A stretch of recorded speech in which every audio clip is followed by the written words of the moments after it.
নমস্কার বন্ধুরা, পূজাস কুকিং কর্নারে সবাইকে স্বাগত। আমার আজকের রেসিপি অনুষ্ঠান বাড়ির মতো টমেটোর চাটনি। আমাদের বাঙালিদের শেষ পাতে চাটনি ভীষণই প্রিয়। যে কোনো পুজো অর্চার দিনে, স্পেশালি সামনেই সরস্বতী পুজো, তো সরস্বতী পুজোতে খিচুড়ি ভোগের সাথে এই টমেটোর চাটনির কম্বিনেশন কিন্তু জাস্ট ফাটাফাটি লাগে। তো চলুন দেখে নেওয়া যাক আমার আজকের রেসিপি টমেটোর চাটনি। টমেটোর চাটনি বানানোর জন্য প্রথমেই গ্যাস অন করে কড়াই বসিয়ে দেব। তাতে 2 টেবিল চামচের মতো সর্ষের তেল দিয়ে দেব। তেলটা গরম হয়ে গেলে আমি একটা শুকনো লঙ্কা ও 5 ফোড়ন দিয়ে দেব। এবার 5 ফোড়নটাকে আমি 5 সেকেন্ডের জন্য ভেজে নেব।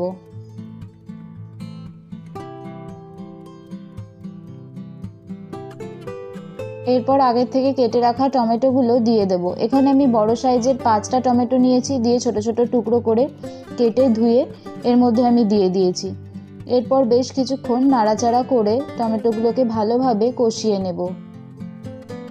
এরপর উপর থেকে স্বাদ মতো নুন দিয়ে দেব, দিয়ে আবারও বেশ কিছুক্ষণ নাড়াচাড়া করে নেব।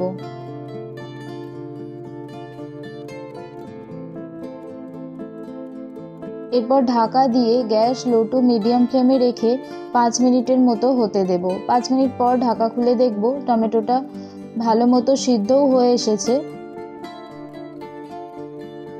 এরপর এখানে 5 থেকে 6 টেবিল চামচের মতো চিনি দিয়ে দেব।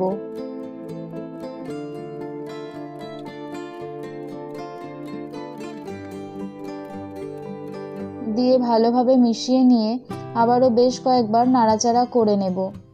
এরপর ফুটে এলে আমি উপর থেকে এক এক করে খেজুর, কাজু বাদাম, কিশমিশ ও আমসত্ত্ব ছোট ছোট টুকরো করে কেটে এর মধ্যে দিয়ে দেব।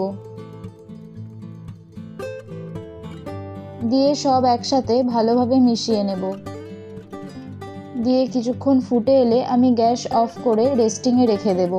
এরপর ঠান্ডা হয়ে গেলে টমেটো চাটনির মধ্যে পাতিলেবুর রস ছড়িয়ে নামিয়ে দিলেই রেডি হয়ে যাবে এই অসাধারণ স্বাদের টমেটোর চাটনি। অসংখ্য ধন্যবাদ ভিডিওটি দেখার জন্য। এরকম আরও ভালো ভালো রেসিপি পেতে আমার ভিডিওটি লাইক করে চ্যানেলটি সাবস্ক্রাইব করে রাখুন। ধন্যবাদ, ভালো থাকবেন, সুস্থ থাকবেন।